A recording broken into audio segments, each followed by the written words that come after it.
Hockey Day in the Berg on FATV. I'm John Gugerty, joined by Dan Bullock. Dan, we are at the Wallace Civic Center here in Fitchburg, getting ready for a doubleheader of high school and college hockey action. And it is Jake Thibault Day, one of the most special days of the year here at the Civic Center.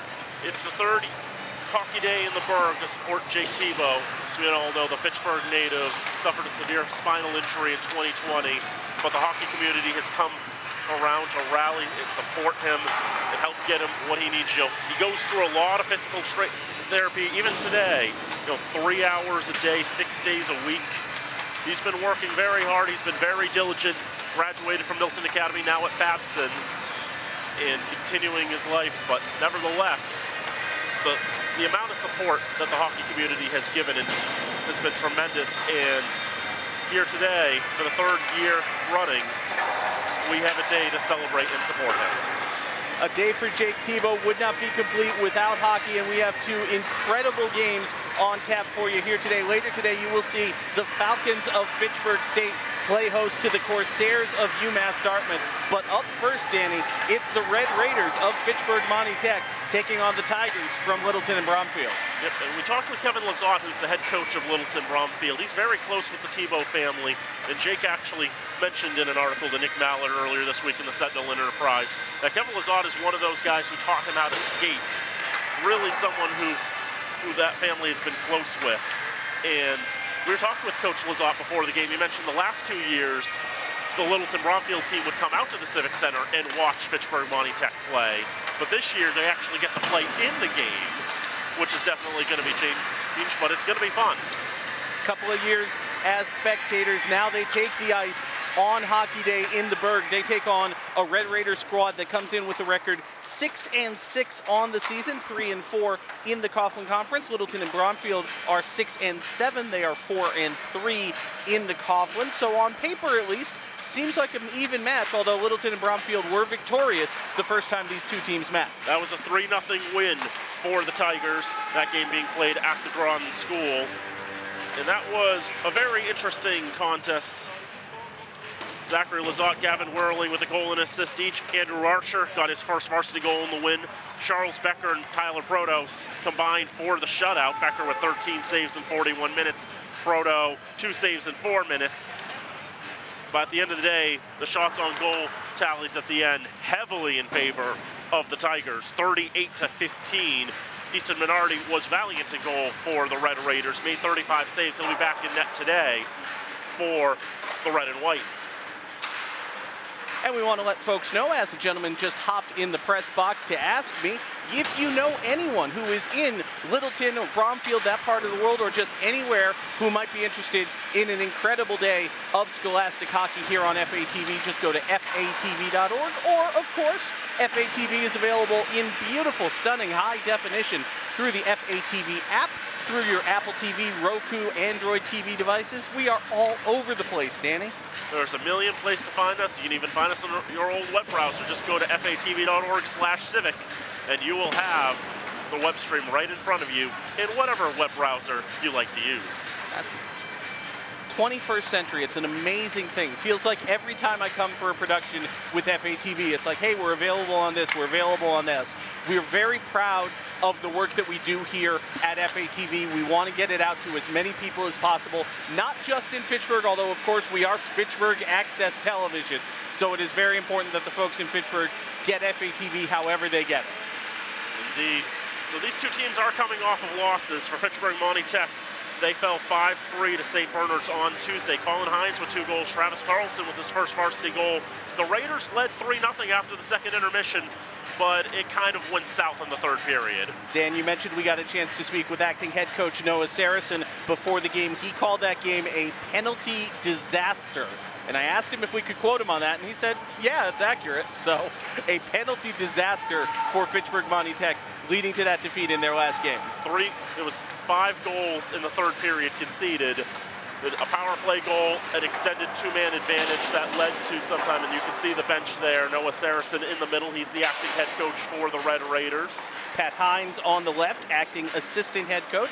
And of course, athletic director Todd Robbins on the far right.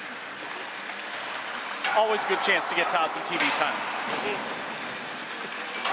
So the Raiders will be looking to plunge those penalty disasters from their minds.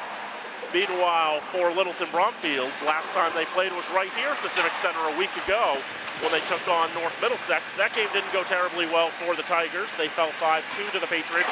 Gavin Whirling and Liam Blue each had a goal. Connor Blue had 2 assists. And Tyler Proto gave up 5 goals, more giving way to Jacob Dangle, who made 9 saves in his first varsity appearance of the season. The Tigers are expected to go with senior Charles Becker today in goal. Been a bit of a struggle for Littleton and Bromfield really since they won that game against Fitchburg Monty Tech back on December the 23rd. Since then, they have played 9 games and only won 3 of them. They've lost their last 2 in a row against Gardner and North Middlesex. Gardner's a very sharp team this year, 11-1. They've been one of the big surprises, I think, in Central Mass this year, just how strong of a team they have been. And also Lunenburg Ayer Shirley getting back into the playoffs after a couple of years of rebuilding. They're 12-2-1, so there have been some pretty good teams up here in the North County. Fitchburg Monty Tech will have to take on Gardner. That's their next game this coming Monday, just a day off. They play today, they're off tomorrow, and then Gardner on Monday. Yep, and that game's going to be at Gardner. They were originally going to play that game here on the 16th, but bad weather, because it's New England, wiped that game out, and the available ice time was in Gardner, so it's going to be a home game for Fitchburg at the home of Gardner, as it goes. Not confusing in the least. Fans, and welcome to Hockey Day in the Berg. So with all of that, here we'll at the throw it down to Center. public address announcer Jim Tonight's LaPointe first game will feature a with the starting lineups and the pregame festivities. So don't go away. This is Hockey Night in the Berg here on FATV. Here are the starting lineups. First for the Tigers, at right wing, number 11, Zach Lazat. At center, number 6, Connor Glue.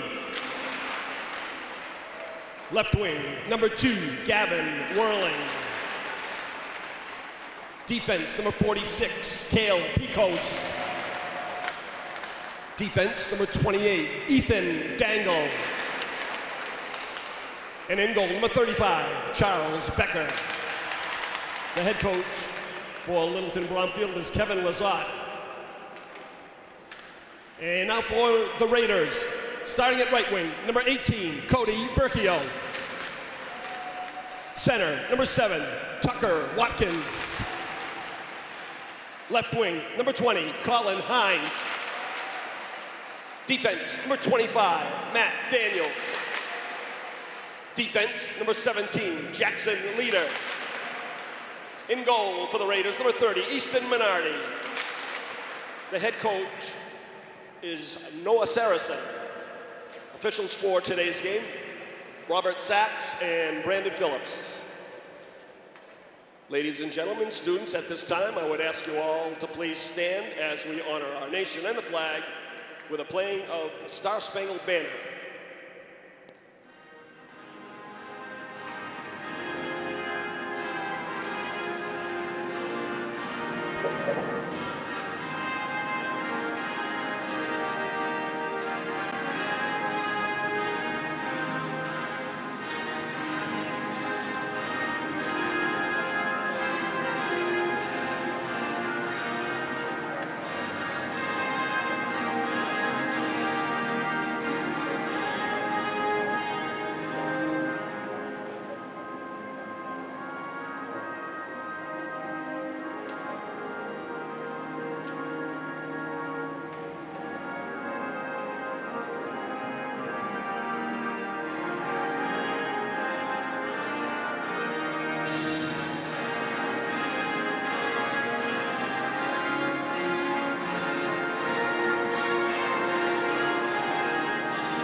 Hockey Day in the Berg here on FATV. I'm John Gugerty, joined as always by Dan Bullock. We are just about ready for the first of 2 games. We have a doubleheader of hockey action on tap for you today. We're getting ready for Fitchburg Monty Tech to take on Littleton and Bromfield. Later today, it'll be Fitchburg State hosting UMass Dartmouth. And of course, all the activities today to benefit Jake Tebow, one of our favorite days of the year. here at the Wallace Civic Center. Always a lot of fun, always a lot of great hockey to bring to you. Starting goalies for these two teams, Easton Minardi's junior, making his 7th appearance this season, 3-3 with a 2 goals against, .916 save percentage and 1 shutout. Charles Becker, the senior from Parker Charter, will play in his 8th game of the season. He has a 138 goals against, save percentage .933, estimated numbers, 5-2 record. He's been the sharpest of the netminders for the Tigers this year. Tucker Watkins and Connor Glue ready at center ice for the faceoff, and here with the play-by-play is Dan Bolak. Thank you very much, John. Raiders in the home white uniforms, going from left to right in this first period of play. They've won all 6 games in the whites this year. Littleton Bromfield in the road dark blue uniforms with white numbers and stripes. They'll be going from right to left. Cody Barkio has it behind the net for the Red Raiders, out to the near side, trying to pass along for Matt Daniels. Tucker Watkins, a freshman, trying to pass it up to Barkio, wasn't able to get a hold on that one. Gavin Whirling will backhand into the zone. He's a sophomore with a nice scoring touch, 7 goals and 10 assists on the season.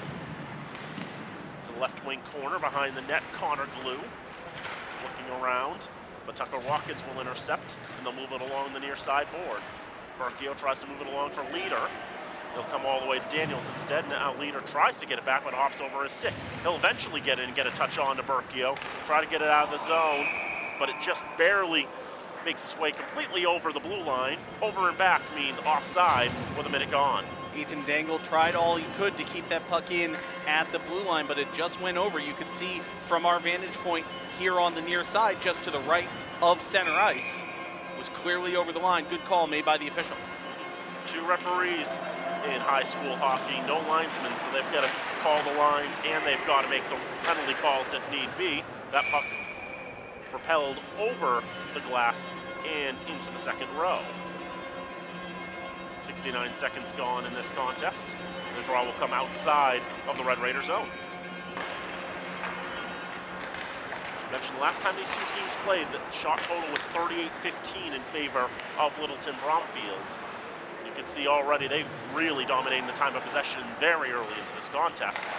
It's a shot turned in the direction of goal by Andrew Archer, but misses the net. Off the glass and into the Raider bench. Still no shots on goal with 1 second short of a minute and a half gone. It's been, as you said, Dan, just about a minute and a half gone thus far in this first period. I don't think the puck has crossed center ice coming back this way. It has been all either in the Fitchburg Monty Tech end or into the neutral zone, literally since the opening faceoff. Charles Becker's just chilling on the crossbar right now. He's got his arms up. He's doing the old Shawn Michaels lay on the turnbuckle thing. He's comfy. Yep, it's like, I don't need to do a thing right now. Life is easy. It'll be hard eventually, but right now it's easy. Kyle Gendron on the far side for the Red Raiders. Alex Armstrong with a touch on. Olden Trahan behind the net. Finley Picos get a piece of it. Thrown in the general direction of goal by Ryan Johnson. He's a senior captain. 2 years ago when these teams played, Fitchburg Monty Tech had their own Ryan Johnson. That was fun.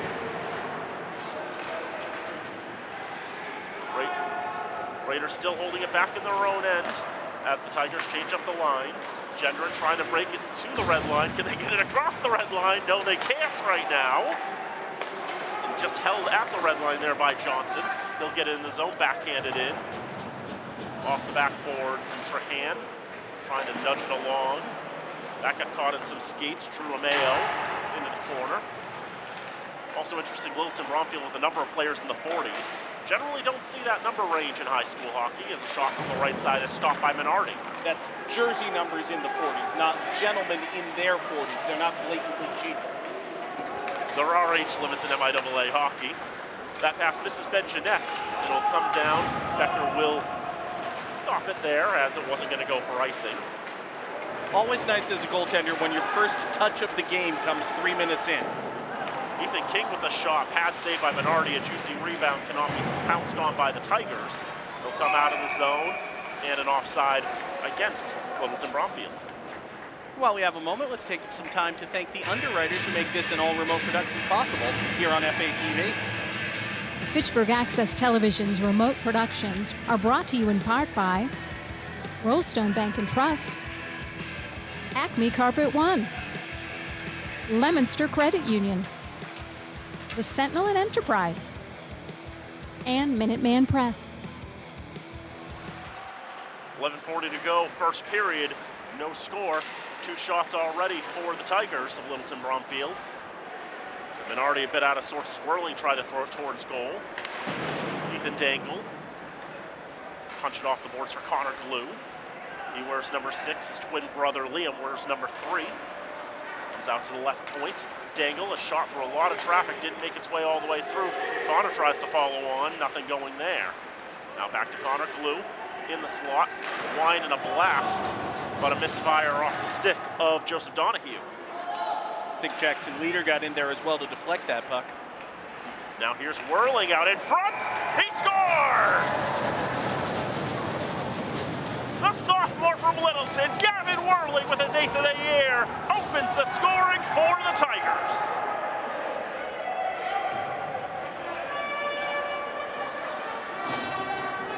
Whirling got the puck right in front of net, made just a simple little move, and then went right through the 5-hole of Easton Minardi. He was 1-on-1 in front of goal, and Whirling made it count. The last time we had Littleton Bromfield here on FATV, that was a game where Littleton Bromfield was playing St. Bernard's, and Gavin Whirling, as a freshman, came away from that game with a hat trick.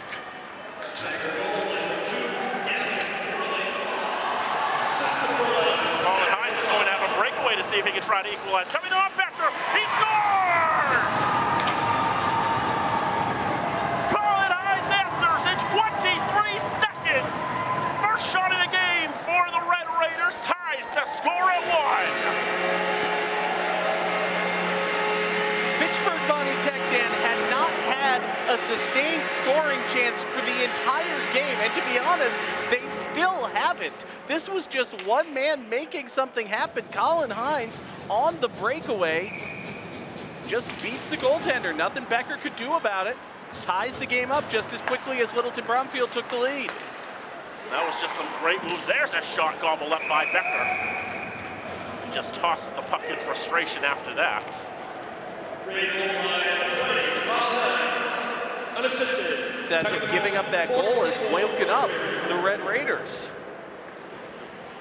Of course, because of all of that, I have no idea who got the assists on the Littleton Bromfield goal, so I don't know if Jim was even able to finish. I don't think he said. That came out of nowhere. But nevertheless, goals by both teams in this 5th minute of hockey. And nobody's getting a shutout today. Ethan Dangle carried into the zone. Skates through 2 defenders. Berkio dispossesses. On the left side, here's Whirling. He's taken to the ice by Berkio illegally, says our referee. So a delayed call, and Becker will come off for an extra attacker. 6 skaters on now for Littleton Bromfield. As that shot goes through traffic out the other side, Ryan Johnson picks up on the right side, tries to pass it into the circle, but it's picked up by Armstrong, who will touch it up and raise the whistle from there. 9:39 to go in the first. First power play going to the Tigers.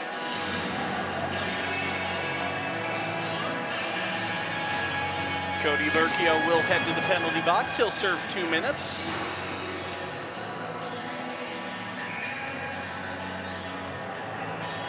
Just going for the puck in the corner and was a bit sloppy with the stick and took Whirling to the ice. Get your stick in someone's feet and that player falls on their rear end. Generally, that player sloppy with the stick will have to sit on their rear end for 2 minutes or less. It constitutes tripping. Tripping, as we all know, is against the rules. You can't do that.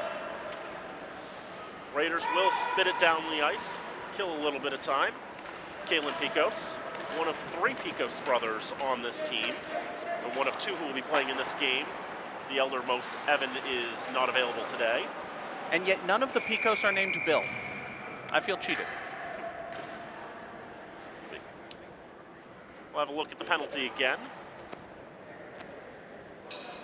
See, Berkio was going for the puck, but he gets his stick just tangled in Whirling's legs and pulls in such a direction that Whirling loses his footing, and thus down to the ice he goes, and Bob Jerome. 1:10 to go on the man advantage for Littleton Bromfield. As Connor Glue had it settled on his stick, but dispossessed nicely by Alexander Armstrong, or maybe just Alex Armstrong. Alexander Armstrong is a game show host, among other things in Britain. But Alex Armstrong here is a defenseman and forward for the Red Raiders. Spit down again, 47 to go on the power, 8:25 to go in the first, 1-1. Kalen Kikos, he's a freshman. Finley, who's also playing in this game, is a junior. Evans, a senior. Gavin Whirling out to the left side for Kalen Kikos. Raiders trying to control against the boards. Comes out to Connor Glue, who takes the shot, but it goes wide. Liam Glue keeps it in on the right point. Protecting for Connor.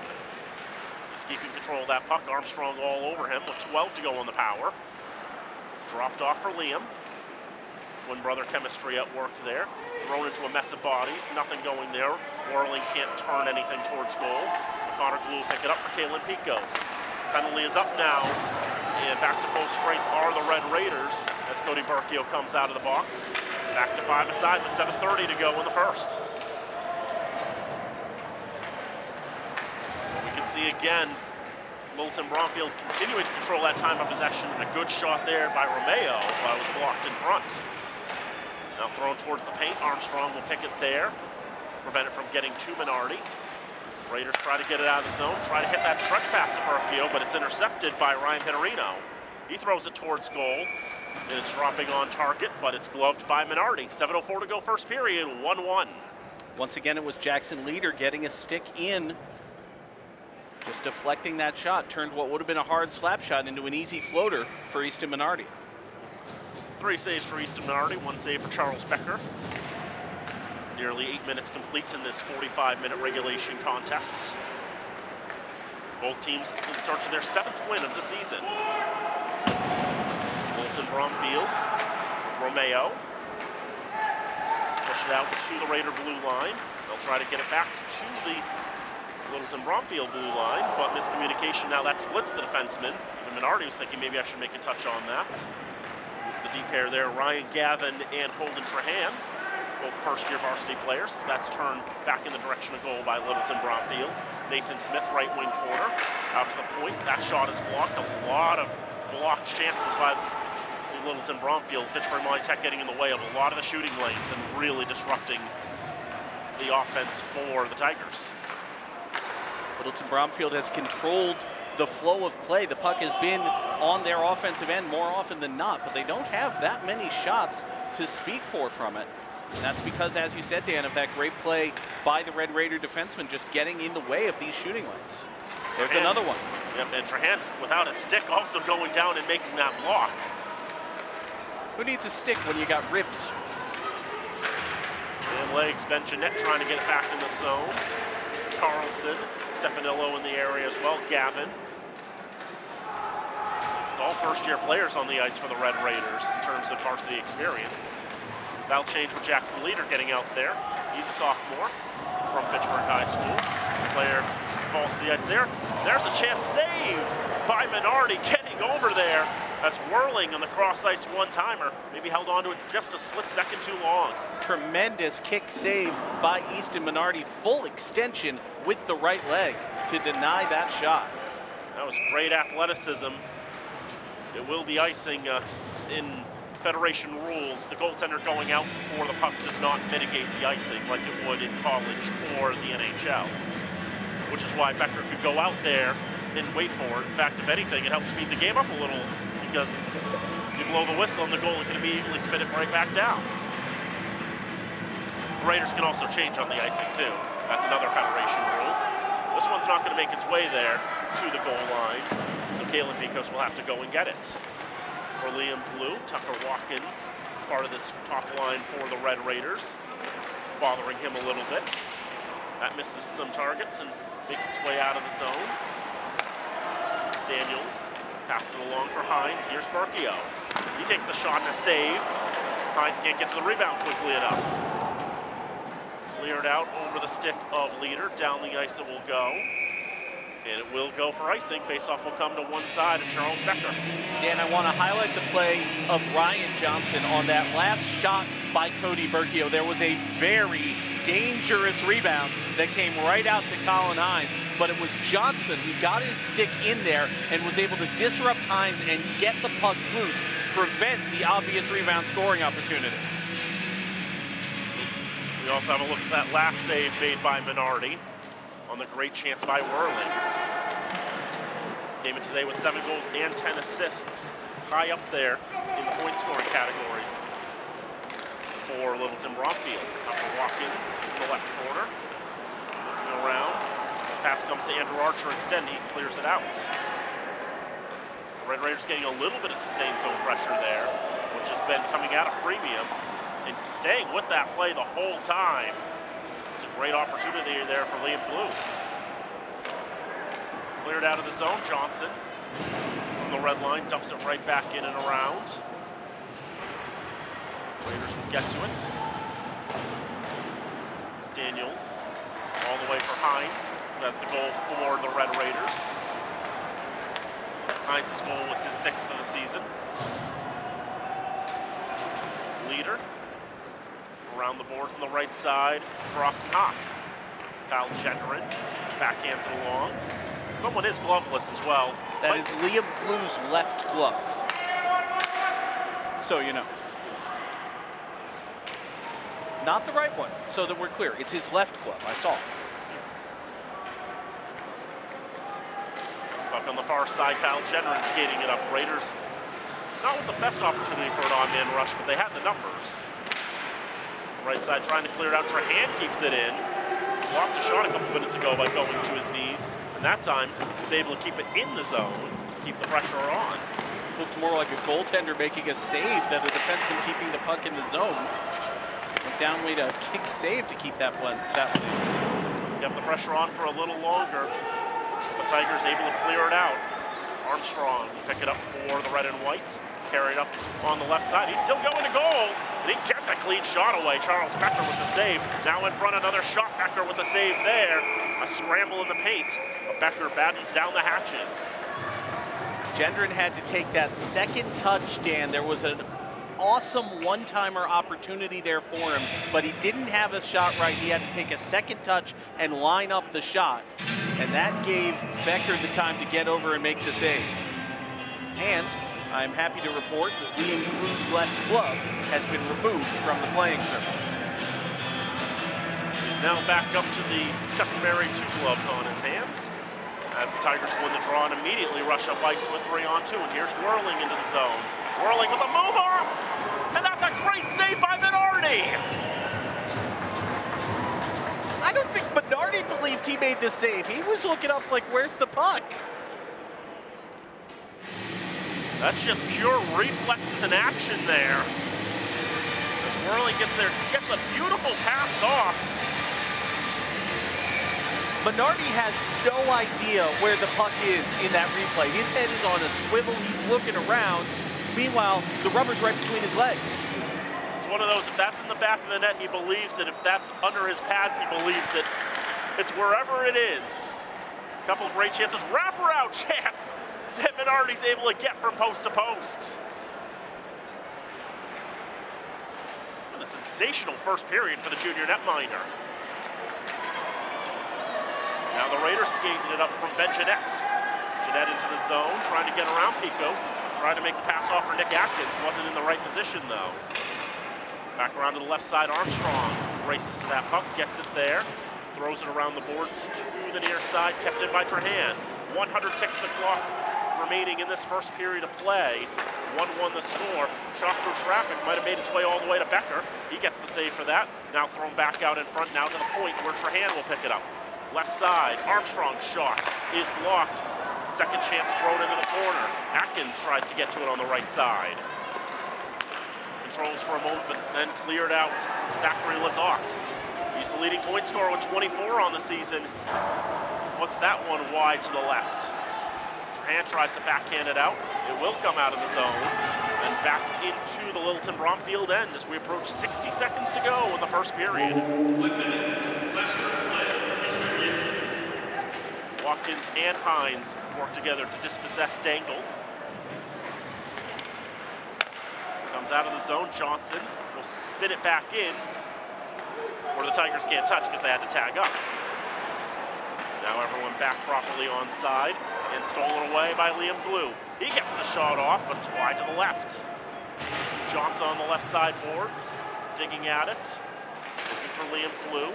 He falls to the ice, puck goes out in front, jamming away at it. Nobody able to get any clean shots away. 24 seconds to go in the period. Thrown back towards goal again, a player loses his stick. That one ends up going high.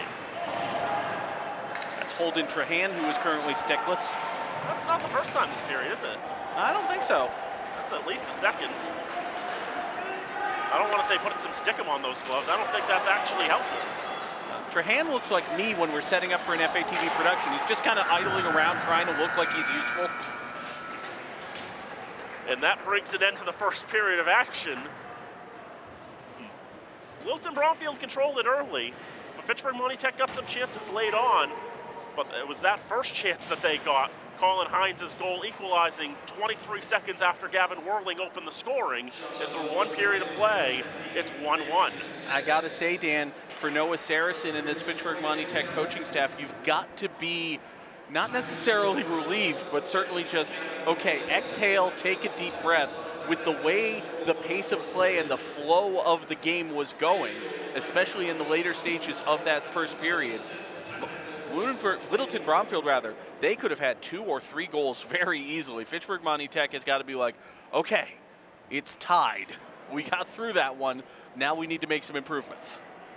Just the way that Littleton Bromfield opened with the time of possession, we noted it'd been a few minutes before the Raiders were even able to get it across the red line. It was 3 minutes before Charles Becker touched the puck. And the first time the Raiders were able to carry it with control across the blue line, I think, was Hines' breakaway. I think so.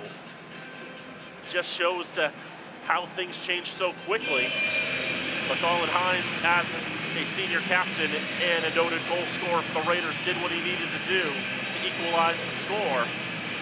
And from there, Easton Minardi playing well in goal, getting from post to post, making several acrobatic saves. Minardi was standing on his head, it felt like at times. There was about a 90-second stretch where he made 3 incredible saves, one after the other after the other. Easton Minardi is a big reason that Fitchburg Monty Tech is going into the locker room tied at 1. I think I used all the superlatives I have for that period, but a tremendous first period of hockey, and we've still got a few more periods of hockey to bring you here. 1 down, 5 to go. This is the first game of our doubleheader. It is Hockey Day in the Berg. Come on back for the second period in just a few minutes, right here on FATV.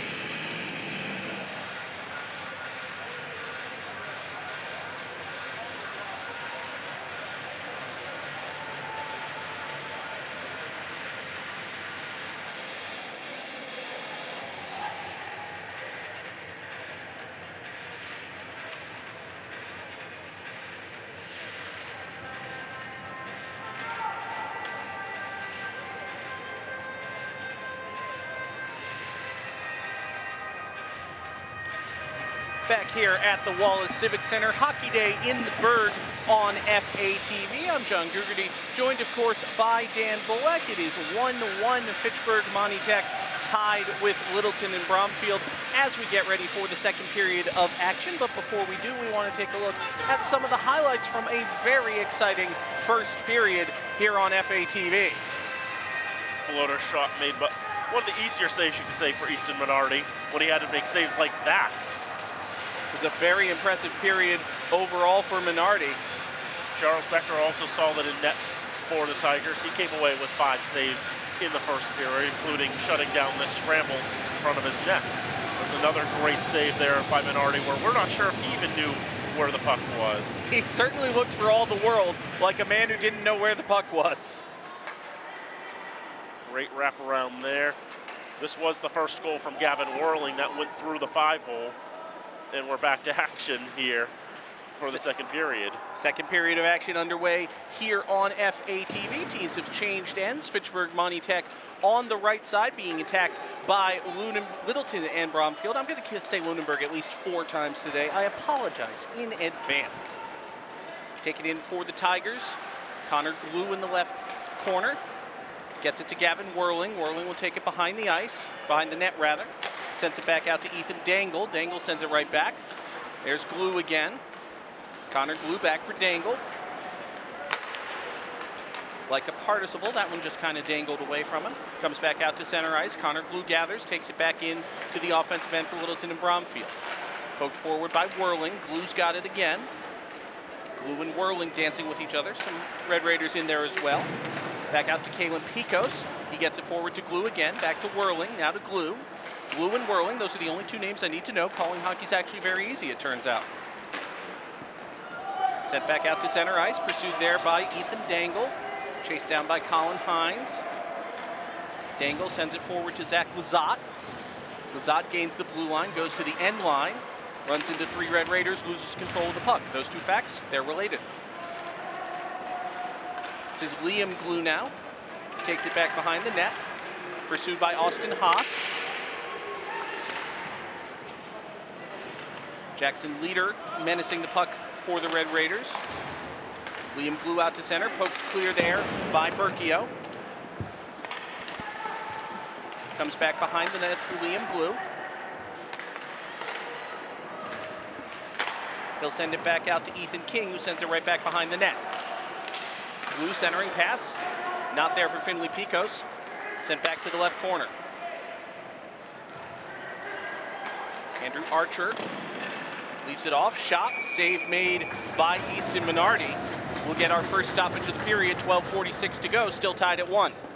Even on that last shot there, Minardi falling on his wallet there, legs out in sort of a strange position for a goaltender, and to make sure he got that puck covered, he had to basically close his legs on it, scissor it shut. It's unusual positioning for goaltenders sometimes. We prefer to be in different body positions, but nevertheless, you got to do what you got to do to make the save. Made a save right off the face-off there, did Easton Minardi. Red Raiders still unable to clear the puck, very similar to the first few minutes of the first period. Littleton and Bromfield just controlling the pace of play. Sent back behind the net, pursued there by Alex Armstrong. He tries to clear, but is unable to do so. Liam Glue intercepts. Glue's shot deflects off a stick, loose in front of net, gathered there. Now a player's lost his stick. Finally comes to Kyle Gendron, who is not quite able to clear it out. Ryan Johnson's there, finally clear of the blue line. Sent right back in. That was just enough time. Easton Minardi's stick had made its way to the corner somehow. One of his teammates was able to gather it while I was all stuck in the neutral zone and bring it back to Minardi. It's one thing if a player is, like if a skater is playing stickless. If your goaltender is stickless, you got a problem. Speaking of problems, this is a problem on the other end for Littleton and Bromfield. Save made by Becker off of the shot by Austin Haas. Becker covers up and we get a stoppage. One thing I've noted about Charles Becker is he's a very energetic goaltender, the way that he plays, but not how he moves around. That's also during whistles. You saw him aggressively skating from corner to corner in between whistles. And I know he's a goalie who has, in the past, thrown himself into the boards to hype himself up as he takes the ice. Ethan Dangle underhandedly flipped the puck into the back corner, clear of the blue line. I think that would be a penalty, Dan, if he was passing it to a teammate, but if he's just kind of chucking it somewhere, that's not against the rules, correct? Yeah, for the most part. I mean, usually it depends on actions and the like. Yes, closing your hand on it. It's like if it's 1/1000 you let it go, they'll generally let it go. It's if you're holding it for multiple seconds, right, they start to get a little You can't grab the puck and throw it, but you can kind of scoop with your arm and whack at it. Yeah, if that's coming in one motion, yeah, that's generally fine. But if that had gone to a teammate, they would have blown it dead right there, because that would still be a hand pass. Right, okay, that makes sense. Sent to the left side boards. Fitchburg Monty Tech trying to push the presser. Shots on goal 11-8 in favor of Littleton and Bromfield. Gathered along the near boards by Connor Glue. Comes back out to Tucker Watkins. Watkins trying to skate through every Tiger in the known universe. Doesn't end well for him. Goes back to the left corner. Connor Glue once again. He's menaced by Watkins. Glue gets it forward, looking for Lizotte. Lizotte's able to clear back to Glue. Glue 1-on-2. He likes those odds, dumps it back off for Gavin Whirling. Whirling's shot goes wide.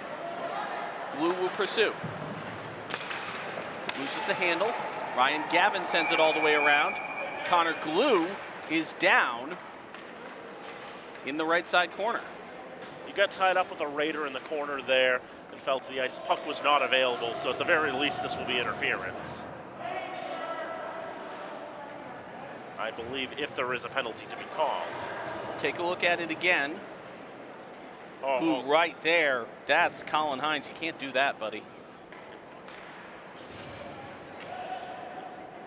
And is high sticking, and yes. So, when you look at it that way, I didn't see the initial contact, but when you see it that way, it's kind of obvious, isn't it? it's the kind of thing that you will put in a referee's training tape for like basic entry-level hockey officials. You see, gentlemen, this is high sticking. Not just that, this is major high sticking. You should not do that if you are a hockey player. If you do that, as Colin Hines has done, you will be sent to a tiny box for 5 minutes. So Littleton and Bromfield on the power play. Immediate shot save made by Minardi. Rebound cleared all the way down the ice. Colin Hines again will serve 5 minutes for a major high sticking violation. Littleton and Bromfield a golden opportunity to retake the lead. And of course, we'll keep an eye on Connor Glue, see if he's able to recover and get back on the ice. Whistle kills the play as the puck hits the Littleton and Bromfield bench. I think the way that Hines was moving his stick down there, probably trying to move the puck along, because I believe it was available at that particular time. However, no, he was not trying to hit the man in the throat. He just coincidentally hit the man in the throat. Yep. And you should not do anything that even introduces the possibility of hitting a man in the throat. Yep. To put it in rugby terms, it was unintentional but reckless. Yes. And that is why he sits for 5. Offensive chance now for Littleton and Bromfield. Shot by Ethan King, save made by Minardi. Puck sent all the way back down once again. Fitchburg Monty Tech not doing anything fancy with the first minute of their shorthanded penalty kill, but it has been effective. It's going to feel like an eternity trying to kill off all this time, especially with how well Littleton Bromfield has been able to control the puck in this game. Matt Daniels able to clear the zone. Gathered just outside by Ethan King. He regains. Littleton and Bromfield now 2-on-4 as they take a minute to change skaters. Finally back to 5-on-4 as the puck goes into the back left corner. Gathered there by Liam Glue. Looks for a pass, doesn't like anybody, sends it back for Dangle. Dangle centering pass for Whirling, nothing there. And in fact, the puck clears the zone. Bit of an unforced error for Littleton and Bromfield. Some precious seconds ticking away from the penalty kill.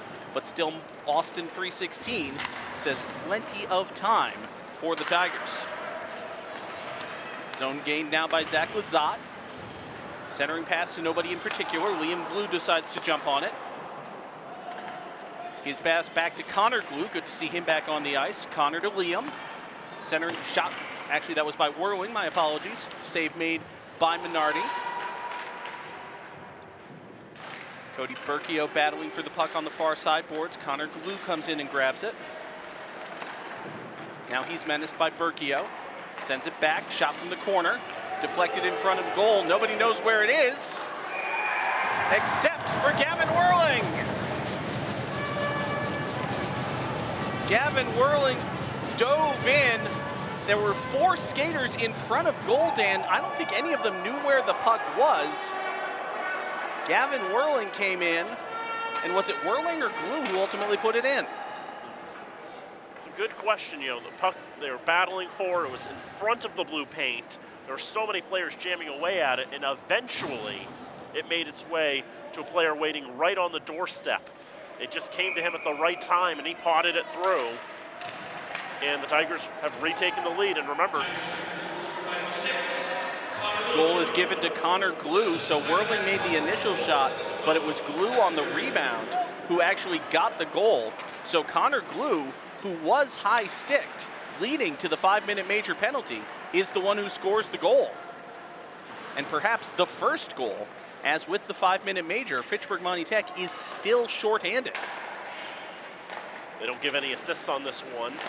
I'd say it was probably a Red Raider who had the last touch that ended up knocking it to the corner, where Glue was waiting on the doorstep to put that home.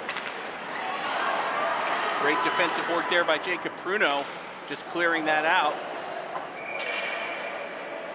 Charles Becker came out to play. It got perhaps a little aggressive. Didn't someone say that he plays with a lot of energy? I seem to remember that. Put that right into the 5th row. I should note that in the NHL, that would be an automatic 2 minutes against Becker for putting that straight over the glass. That's a optional interpretation in Federation rules. Only if ruled intentional, and frankly, I could even see the argument for still giving the 2. It was very aggressive. Let's go with that. It was probably over-exuberant in the sense that he was trying to put it high off the glass. He needed another 5 feet on that glass to keep it in. Exactly.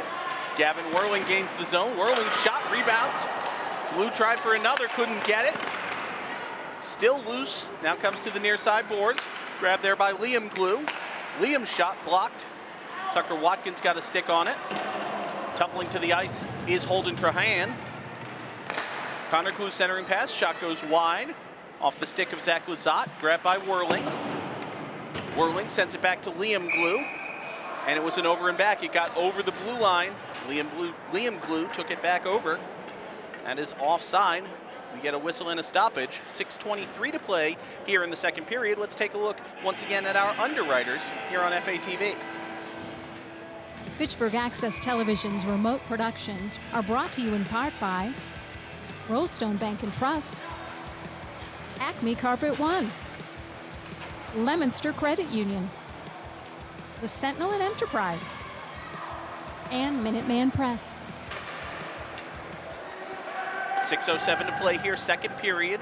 Littleton and Bromfield leads Fitchburg Monty Tech 2-1 on Hockey Day in the Berg on FATV. I'm John Gugerty, joined as always by Dan Bolak.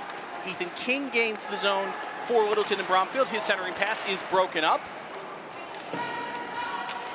Good job there by Ryan Gavin getting a stick in there, and then it is cleared out of the zone by Austin Haas. Sends the referee ducking down. Puck goes all the way behind the Littleton and Bromfield net. Gendron gives chase. Grabbed there, however, by Joseph Donahue. Donahue's cross-ice pass finds Ethan King. Then Gavin clears the zone again. Back to King now. He'll gain the blue line. 4-on-3 chance for Littleton and Bromfield. Shot by King is deflected off the midsection of Haas. Austin Haas is really feeling that one. Another shot by King, loose in front of the net. Easton Minardi got a stick on that one and then went tumbling to the ice. Littleton and Bromfield's got to clear the zone. Austin Haas has got to get to the bench. He is doubled over in pain. Chance for the Tigers now, Andrew Archer. Sends it back behind the net, looking for Finley Picos. A little too strong for him. Alex Armstrong grabs for Fitchburg Monty Tech, and it's ultimately cleared. Tumbling to the ice again is Ben Jeanette, and I think he was assisted. Looked for a moment like Fitchburg Monty Tech had a 2-on-1 opportunity, and then Jeanette got tripped, and I think that is the call. That penalty went on the board immediately. Ryan Johnson goes straight to the box. Everybody and their mother knew what was coming there. And that's probably a fairly decent penalty to take, if only for the fact that it breaks up that odd man rush. But still, they've got to kill off the 2-minute penalty.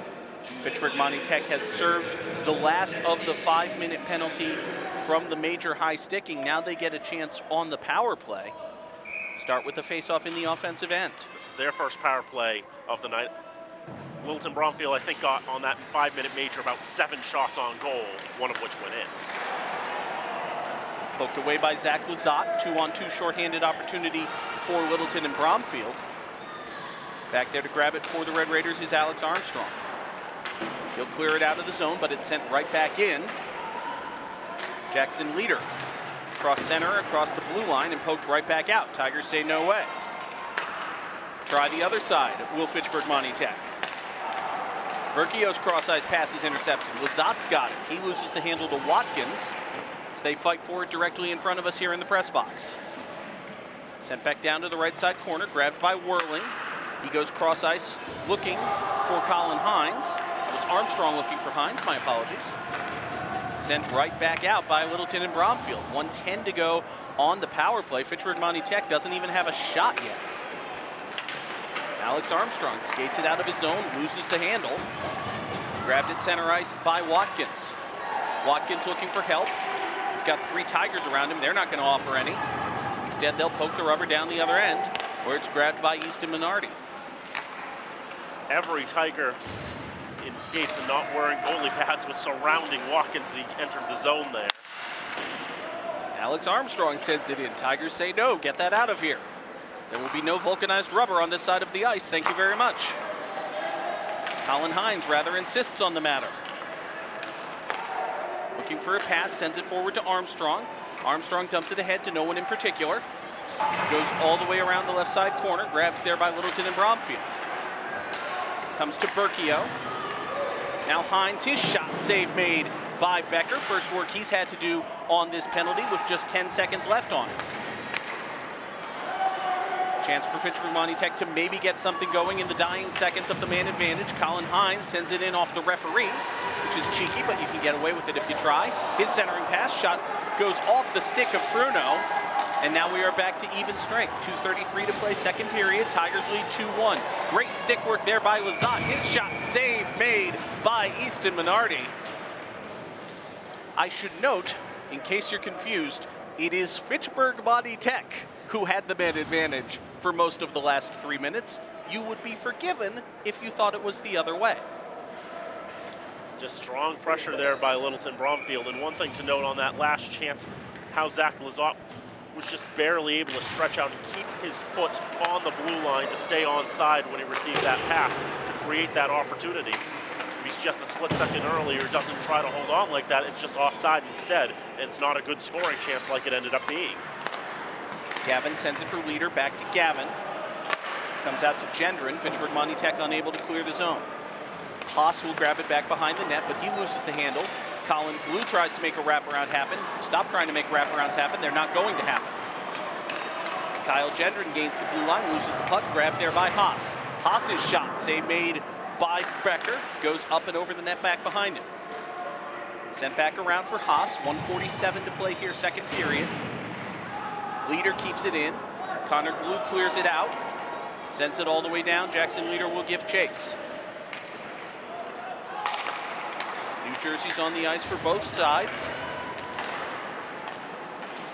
Cleared out by Donahue.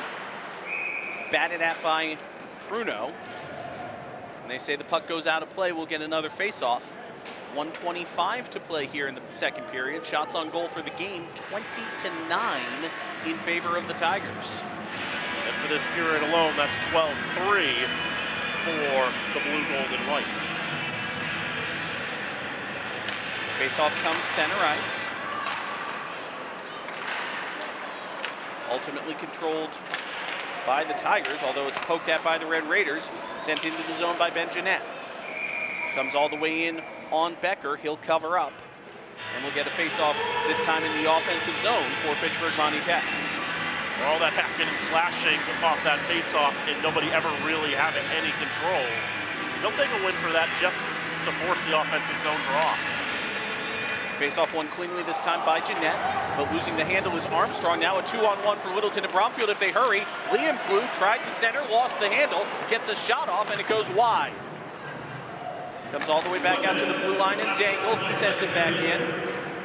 Liam Glue gives chase. He's pressured by Armstrong. Liam Glue dances through 2 Red Raiders. Comes back out, looks for Dangle, decides to center instead.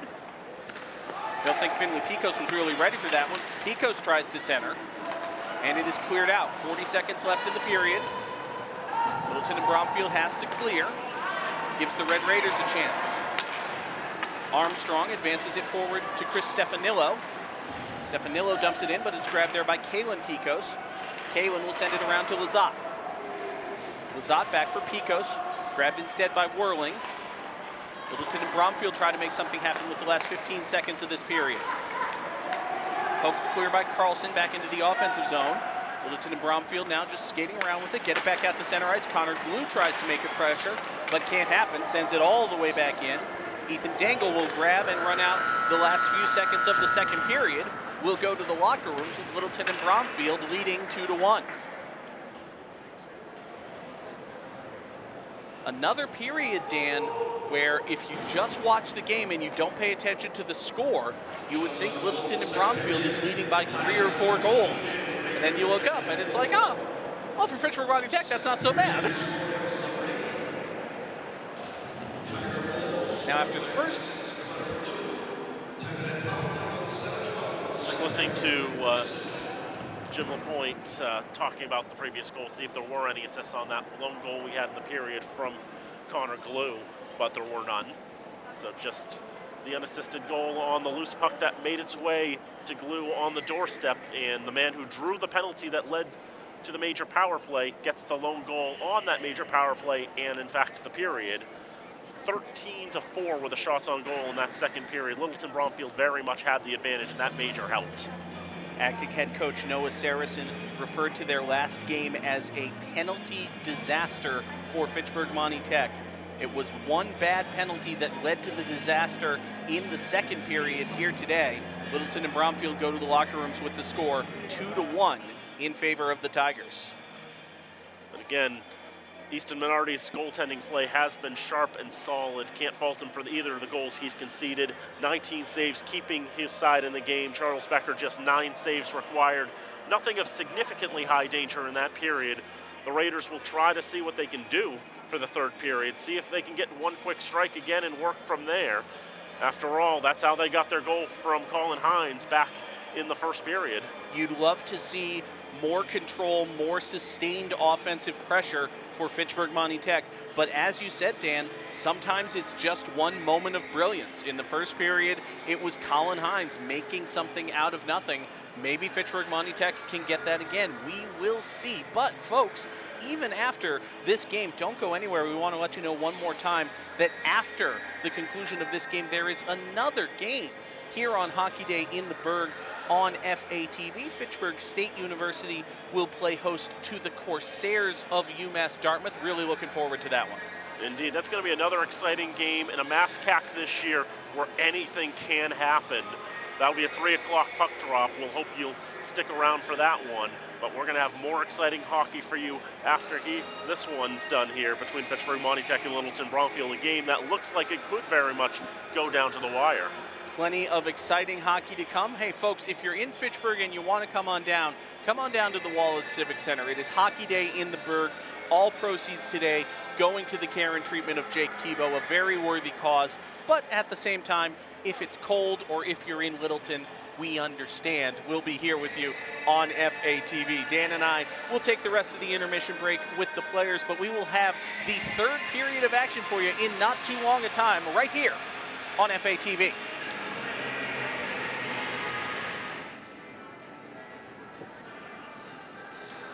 Back here at the Wallace Civic Center, getting ready for the third period of action. It is Hockey Day in the Berg on FATV. I'm John Gugerty, joined as always by Dan Bullock, and let's take a look at some of the highlights from a very exciting second period of action, one that saw Littleton Bromfield take a 2-1 lead. Red Raiders did have a couple of chances. There's one by Austin Haas that Becker was able to gobble up, battling for the puck in the corner. Some sustained pressure. This was the story of the second, that reckless stick lift by Colin Hines, getting the face of Connor Glue. That led to a major penalty. Charles Becker getting one of his touches on the ice. Showed a lot of power with propelling that puck there. A chance there for the Tigers. They had quite a few. And then helter-skelter down in front of the paint, but you can see right there Connor Glue, who drew the penalty, was able to find that loose puck and just pot it home for what ended up being the only goal of the second period. Through 30 minutes of play, the Littleton Bromfield Tigers lead 2-1. And Littleton Bromfield, Dan, really dominated the pace of play and the flow of that entire second period. Obviously, they were helped by the 5-minute major penalty committed by the Red Raiders. But even when Fitchburg Monty Tech went on the power play, it barely felt like it. The only real difference was that instead of keeping the puck in the offensive zone, Littleton Bromfield was just absolutely denying any entry into their defensive end. With a 1-3 formation, put a guy on the red line, put 3 on the blue, and surround the puck carrier. Really suffocated the Red Raiders and made it very difficult for them to regain the zone. There you saw acting head coach Noah Saracen, acting assistant coach Pat Hines, and Fitchburg athletic director Todd Robbins getting ready for the third period. Yeah, Pat Hines, the father of Colin, who has a goal in this game for the Red Raiders, but also was the one who committed the major penalty. You get the pluses and the minuses, and I imagine that Mr. Hines has had some words for his son on that second period. One would think. We need a little bit more magic from you, something like that. Entirely possible. It's the thing about keeping it close, even if you've been outplayed, which I think it would be fair to say Fitchburg Monty Tech has. If they keep it to one goal, all they need is one goal. Hey, that's how math works. We've seen those quick strikes. We've seen that the Raiders have the ability to get down ice and create opportunities. They have the personnel to be able to do it. Now the question is just putting it to paper and making it all work. But also keeping the Tigers at bay. After all, they've just been vicious in how strong they've been able to control the puck.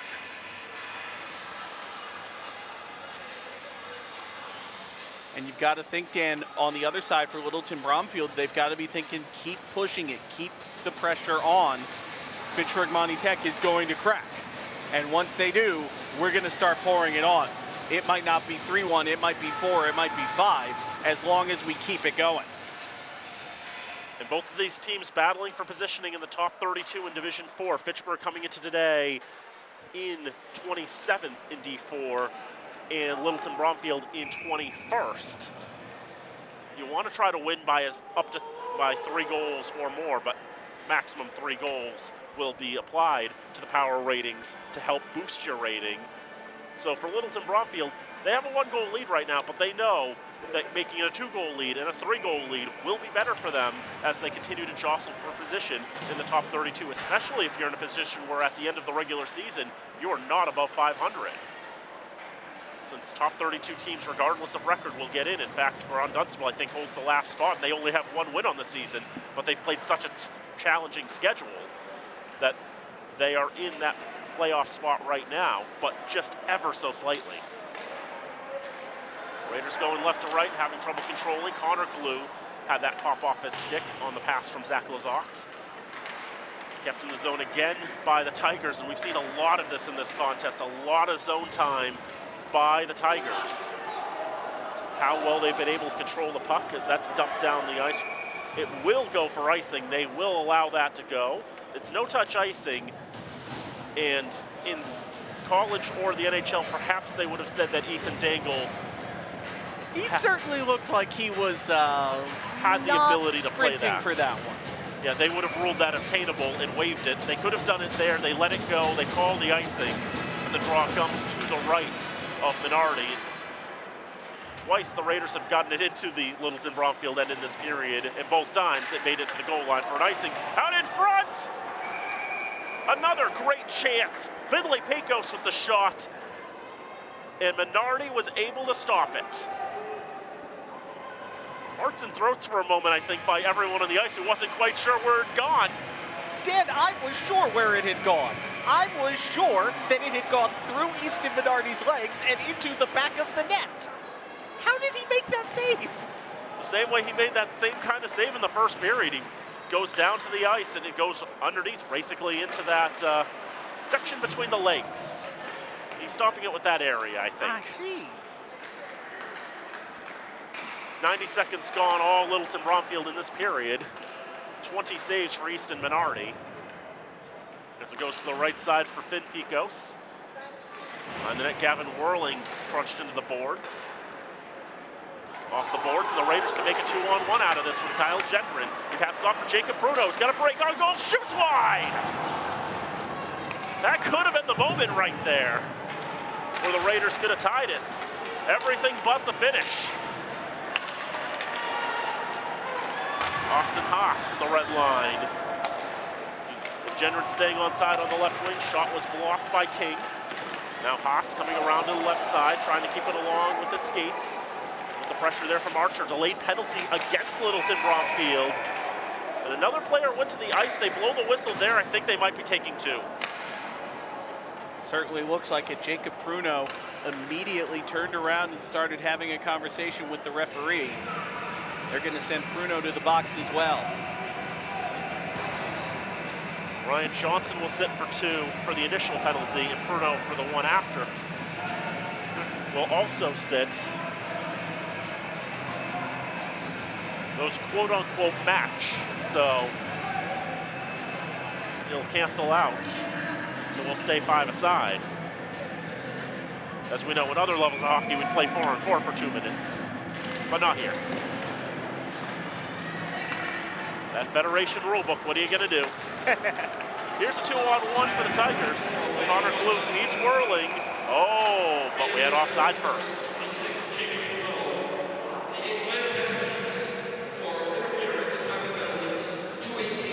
Both of the penalties for interference. Yeah, Bruno took down the man in front of the net, but the puck was at the board, so. Interference is when you're playing a man and making significant contact with them when the puck is not available or anywhere near. So both of them will sit for 2 minutes or more because they won't be released until the first whistle after 2 minutes. Now it's whirling. Oh, that didn't go. It throws off the side of the net. And Minardi's got his hands up like, what's this about? Everything happening there and so close to making it 3-1 where Littleton Bromfield in. We stay where we are. They've got to stop trying the right side. All of these diving kick saves are to the right. Guess they've got to try to aim for the glove side more for Minardi, because he's clearly quite comfortable going from his left to his right. That goes down for icing.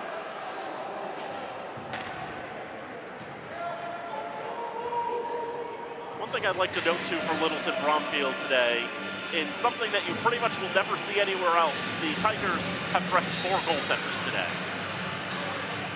That is a couple more than you usually see. The reason why you don't see that is because there are statutory limits in the NHL and college. There's a 2-goalie limit in the NHL and a 3-goalie limit in college. But in MIAA ice hockey, you can dress 22 players. It doesn't specify in the regular season how many of them can be goaltenders. That's true. Try to be in short side there, so they do try to shoot glove side on that one, but it's well sealed by Minardi. Even with, Dan, being able to dress a certain number of players, you still see a lot of teams, well, let's dress 19 or even 20 skaters rather than 18 skaters and 4 goaltenders. Yeah, it's definitely a little different to see. It's only in these circumstances. All 4 of the goaltenders for Littleton Bromfield have played this year, too. Well, if they're going to dress, I would hope they would play. Yeah. Luke Beretta's played, I think, 22 minutes, and Jacob Dangle has played 15. That was actually, he played the 3rd period last week against North Middlesex. But otherwise, it's been a tandem between Charles Becker and Tyler Proto. Proto just a junior, Becker a senior. Beretta's a senior as well, and Dangle is a sophomore. Tucker Watkins trying to keep control of it, but just being harassed there. The puck lost. Archer into the zone. Now behind the net, Matt Daniels backhands it. Controlled by Pruno. Keeping control of the puck with the pressure there from Drew Mayo. Settled at the red line, Ethan King backhands it in. Flops into the air. Lands in the left circle, Alex Armstrong will get a hold of it. On the right side, Romeo getting a stick in there, taking that away to the left side. King not able to keep a handle on it. Cleared down the ice, 9:48 to go, 3rd period. Tigers lead 2-1. King from his own blue line, gains the red, takes the 90-footer. Minardi will knock that aside. 21 saves now for the junior netminder, Easton Minardi. Into the left wing corner, 4 or 5 players there, but will come out to the right side for Holden Trahan. He'll pass for Gendron. Can't get it out of the zone, and now taken away, and a high rising shot goes over the crossbar from Ryan Petterino. Felt like he was dragging players into the zone with all that pressure from behind. Here's Connor Glue, who's got the go-ahead goal right now, but he's dispossessed. 6 minutes gone in the third, and a 2-1 lead for Littleton Bromfield. To the right side, a shot goes off a lot of legs, does not make its way to Minardi. On the net for Pittorino, now to the right side, Connor Glue. On his backhand, goes into the corner, tries to turn it around. Really not finding the space to work with. Puck goes to the side of the net. Pittorino can't get much on it. Shot ends up going away from goal. Austin Haas able to get it out of the zone. All that pressure that Littleton Bromfield was able to sustain. They get it back into the zone now. And onside. Lazat couldn't keep it in the zone, but it was kept in by Kalen Picos. Throws it towards goal. Here's a wraparound chance. That's stopped by Minardi. He's had to stop a few of those today. He continues with the athleticism, and another shot as dropping to one knee was Connor Glue. But the save made, and the Raiders will just ice it so they can change their lines like you can in Federation Hockey. 8:01 to go in the third. 2-1 Tigers. Let's thank our FATV underwriters.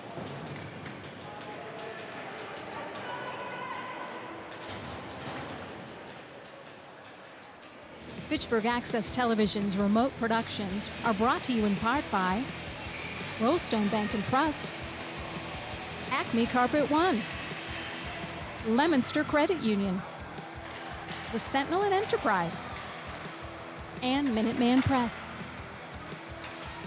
With all that, more helter-skelter hockey out in front. But Minardi able to stick with it. Shots rising on that other side of the big green board. 26-11 in favor of Littleton Bromfield, but they still only have just 2 goals to show for it.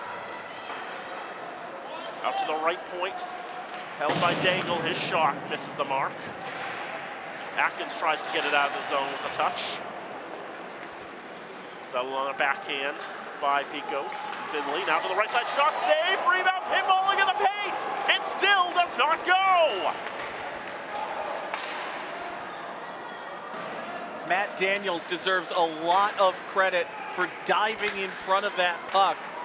It had beaten Minardi, but Daniels was able to deflect it and keep it out. Now Atkins throws it towards goal. First save that Charles Becker's had to make in a little while as the Raider goes tumbling past him. Pruno's brakes went out. I've been in a car that had a brake line die before. It's not fun. It is not. I think Mr. Pruno feels the same way. 6:55 to go in the third. 2-1 Littleton Bromfield in front. Shots in this period at 7-2 in favor of the visitors. Littleton Bromfield will be next in action on the 7th on Wednesday as they will be hosting Drake at Tingsboro.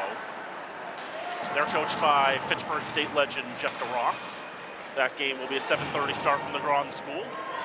And Fitchburg Monty Tech will have a home game next, but that home game is going to be in Gardner against Gardner. That'll be on Monday at 3:30. That's not even going to be the record for longest distance the Raiders are going to have to travel to play a home game. Their makeup against Timberlane is going to be at the New England Sports Complex in Marlboro on the 12th. That shot stopped by Minardi as he held that near side post. Got in front of it, basically. Pass for Berkio off his stick. Kalen Picos out to the left side towards the slot, picked up by Tucker Watkins. Watkins will stretch it up to Berkio, a 2-on-2 developing with Hines getting the drop pass. Hines trying to make some moves. He'll move it around for Berkio. It'll be picked in the corner. Wedged off the puck, but Liam Glue will have it. For Zach Lazat. Into the zone with the moves towards goal. Poke check, puck pops in the air. Backhand, well, nobody could really see where it was, and that didn't make its way through either. Littleton Bromfield has had so many chances that you feel like should have gone in the net, but they haven't in this period. Still 2-1 in favor of the Tigers. That one goes through traffic and wide. On the right side, held. I think that's Liam Glue there. Gets into the slot, one-timer, deflects wide off the stick of Trahan. And another shot easily gloved by Minardi. are relatively easy compared to the other saves he's had to make. 5:08 to go, third period. Littleton Bromfield leads 2-1. It's got to be so frustrating for the Tigers. You get a perfect centering pass for a one-timer. Puck bounces off the stick. The shot comes in slow and is saved. You get another perfect centering pass for a one-timer. This one comes in hard, but it's blocked. You get a shot from the point, it's blocked. You get a shot from the point right there, it's blocked. That one gets through, but Minardi makes the save anyway. And even if you do get a shot that isn't blocked, that isn't off target, that is hit as hard and as straight as you want it to hit, you've got a freaking brick wall standing on its head in goal in Easton Minardi, doing everything possible, 29 saves and counting, to keep Fitchburg Monty Tech in this game. Kyle Gendron into the zone, only Ryan Johnson to beat, but the captain of the Tigers able to keep him off the puck, prevent him from getting a good shot off. Liam Glue backhands it into the zone. Fresh Tigers will come on the ice with 4:20 to go in regulation time. A 2-1 lead for Littleton Bromfield. Gendron trying to keep it on the zone. Carlson from the blue line. Raiders were onside. Now to the left side, Leader against the boards. Tries to move it into the corner. Left back there, Leader. Turning around, can't get a shot away. Come out to the left point and out of the zone. Dumped back in by Ryan Gavin, 3:50 to go. Ethan King from behind his own net will skate it up on the far side. Still skating up, trying to take it all the way. Drops it off for no one in particular, but Johnson will get it on the follow-on, and that's deflected wide. On the right side, Travis Carlson. Got his first goal last time out. Try to move it along for Atkins. Carlson gets it back. He's slammed to the ice with authority. Clean hit, say our referees. But we have to stop play because Carlson is down.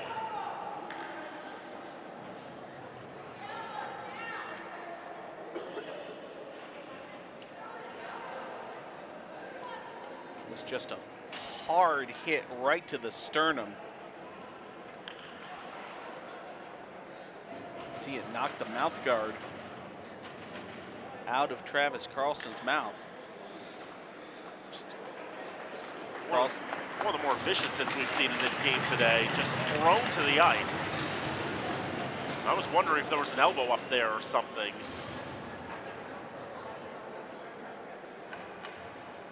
But it's good to see that he's okay. He's getting back to the Raider bench. Have a look at it again. Not an elbow, but definitely there was some shoulder in there. Puck was available. Here's Berkio with a nice toe drag, but lost control of the puck. Daniels tries to back in on the board, keep it away from Connor Glue, but it came back to Glue anyway. It didn't bounce kindly. Whirling throws Daniels to the floor as the shot taken by Whirling, saved by Minardi, and then does so again.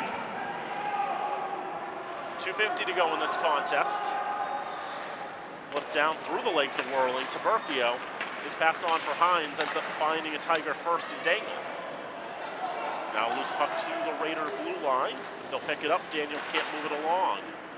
And Lizotte into the zone. Just barely staying onside was Connor Glue. He's got what stands as the winning goal. Tries to pass to Whirling, who has what stands as the opening goal. And will stand as the opening goal. I was going to say, that one feels pretty set in stone at this point. Yeah, I don't think they're changing that one. Now back out to the red line, 2:15 to go in regulation.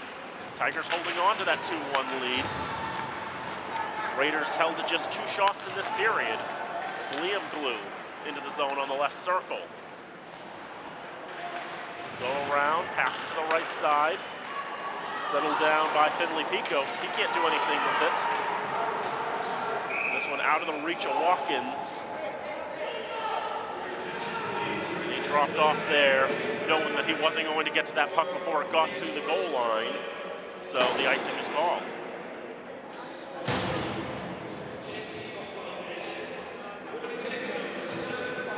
Face-off will come to the left side of Easton Minardi with 1:52 to go. Wondering if the Raiders were thinking about calling their timeout there.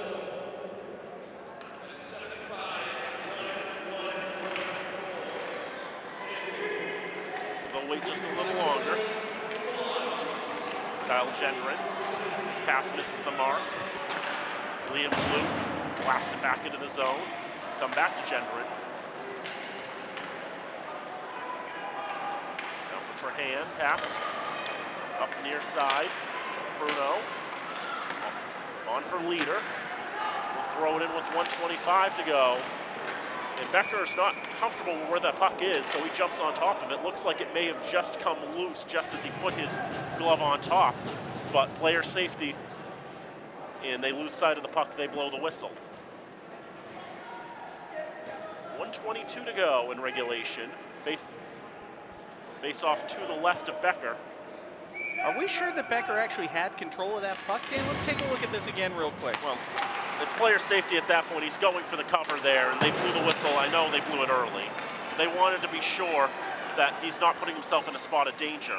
That puck just barely gets to the goal line for the icing. Bring it back to the right side of Becker with 1:11 to go. So real quick, just tie a knot around that, put a bow on that player safety issue you were making. The referees blew the whistle there because they lost sight of the puck, correct? That comes into it, yeah. That's the major thing, I think. They lose sight of the puck, and now they're going to call timeout here. Because the Raiders, I know, Minardi was coming to the bench. I think he wanted to know if he needed to come off there. So we take a look again at this play that we've been talking about. Never covers up the puck. He's got a piece of it, and I think at that point, the officials, part of it is losing sight of the puck, but the other part of it is the way that he's extending out there, going for it. They feel he's going to be secure in coming up with that. They blow the whistle because they want to make sure they're not putting him in a spot of danger. Okay. That is my interpretation of that. That makes sense. Obviously, I'm sure there are Fitchburg Monty Tech partisans at home who watch the replay and are like, half the puck is sticking out from the goaltender's glove. What are you guys talking about? But at the end of the day, that is a sound rationale. I understand.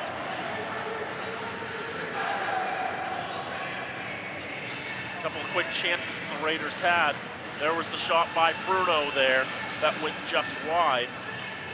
And then chance by Whirling we thought surely could have been a goal. Minardi is off, extra attacker is on, 6 skaters for Fitchburg Monty Tech. The final 71 seconds of regulation. They're looking for the tying goal. Becker sweeping out there and poking it away into the corner. Kept it on the backhand by Armstrong, but Lazat's able to get to that, try to feed Whirling. And now they turn it towards goal, but it goes behind the net. A groan from the Tiger faithful. Connor Glue trying to put it back towards goal, but it's blocked in front. 45 seconds to go. Berkio in the zone, shoots off the leg of Picos and wide, and this one flies in the air, down the ice. It will go for icing. No, it won't. It was deflected out of down the ice. The Raiders had to get on their horses to get to that puck. 26 to go. Connor Glue holding against the boards, moving it around. Jackson Leader takes it to the near side. Berkio tries to find Bruno. They're going to say offside. They'll say Watkins was in first. 16 seconds left. Even with the extra skater on the ice, Dan, Fitchburg Monty Tech has had a lot of trouble maintaining possession.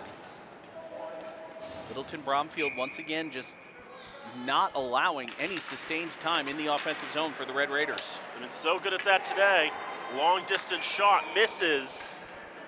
And the faceoff's going to come to one side of Becker with 11.1 left.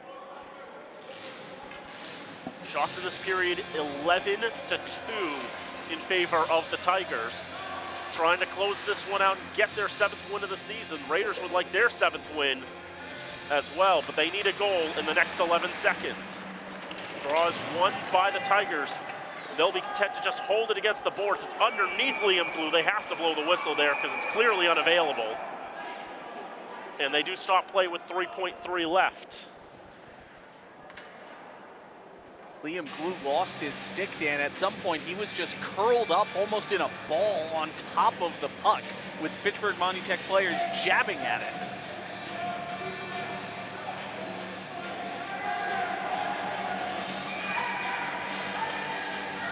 One final face-off in this contest. Raiders try to control, it goes in the corner.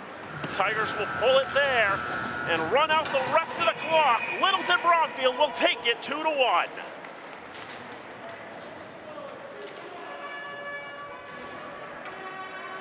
A close, hotly contested game over 45 minutes that looked like it could be so unbalanced with the shots and with the opportunities. But the Tigers, they controlled in Fitchburg Monty Tech. They had a couple chances late here and there, but the Tigers just too sound defensively. Really, Dan, that third period, aside from not putting any points on the board, went almost exactly to design for Littleton Bromfield. They controlled almost the entire pace of play, had the puck in the offensive end, had plenty of shots. So we take a look at our 3 stars of the game. Number 30, Easton Minardi with 30 saves today. The number 2 star goes to the Tigers, number 11, Zach Lazat. And the number 1 star tonight for Littleton Tigers goes to number 6, Connor Glue with the winning goal. So the 3rd star, well-deserved, I think, for Easton Minardi of the Red Raiders. 30 saves in a losing effort. 2nd star was Zachary Lazat. He had an assist and had a lot of great plays in this contest. And the 1st star, again, I think very well-deserved, Connor Glue. You see him right there. 1st star of the game, had the game-winning goal. He actually, again, took the penalty. He was the one who got hit in the throat with the high stick, led to the 5-minute major penalty, put Littleton Bromfield on the power play, and then he was the one who put the biscuit in the basket, got the game-winning goal that gave Littleton Bromfield a 2-1 win. And with that, Littleton Bromfield gets back to 500 now, 7-7 on the season. While Fitchburg Monty Tech will fall under 500, they will fall to 6-7. Don't mind the graphic on your screen. They just reset the main scoreboard for the next game. And that's a good chance for us to point out that, yes, there is more hockey to come. So folks watching us live on FATV, stick around. You got another game. So 2-1 was the final for Littleton Bromfield over Fitchburg Monty Tech. As we mentioned, the Raiders' next game will be a home game, but it'll be in Gardner. That will be on Monday the 5th, 3:30 from the Veterans Skating Complex, and we invite you to take the trip out there. The next game we'll have here for you on FATV will be Thursday the 8th, as the Red Raiders will take the rivalry to the ice with the Leominster Blue Devils. Meet them for the 2nd time this year. There'll be a 6:30 puck drop here, or 6:30 start here on FATV. And don't forget, one more game after that, a week from today at 6:10, or a little bit after the first game of a doubleheader we'll have for you next week. Fitchburg Monty Tech against Lunenburg Ayer Shirley. As we take a look at some of the highlights of this tremendous game, and really, Dan, Fitchburg Monty Tech came up on the losing end, but they should be commended for the work they did defensively. Easton Minardi obviously standing on his head in goal. All of the defensemen for the Red Raiders just getting in the way of pucks, creating opportunities, keeping them in this game. It was a losing effort, but it was a well-played game, I think, for Fitchburg Monty Tech. How they all came together in the end, how they all played, just limiting the chances. This was a game with a more haphazard team, and lesser goaltending. Could have been 6 or 7 for Littleton Bromfield. There were so many chances where you thought for sure that puck was going in the back of the net, but it did not. And I think, there's a little bit of pride to take. It's a 2-1 victory. You're not going to lose as much in the power ratings for that. And for Littleton Bromfield, they're not going to get as much as they would have for maybe the result they may feel they deserved. But they come away with the victory nonetheless. Still a good win for them, obviously. You want to win. It comes down to it. You would have liked to win by 2 or 3 goals, but it's a good win for Littleton Bromfield as they get back to 500 on the season, 7-7 overall, 5-4 in the conference. Thank you to all of our tremendous crew today. You see their names on the screen. Thank you to everyone at FATV. Another tremendous broadcast, I think. And to the folks at home, thank you for being with us. For Dan Bolek, I am John Gugerty, saying that we will see you next time right here on FATV.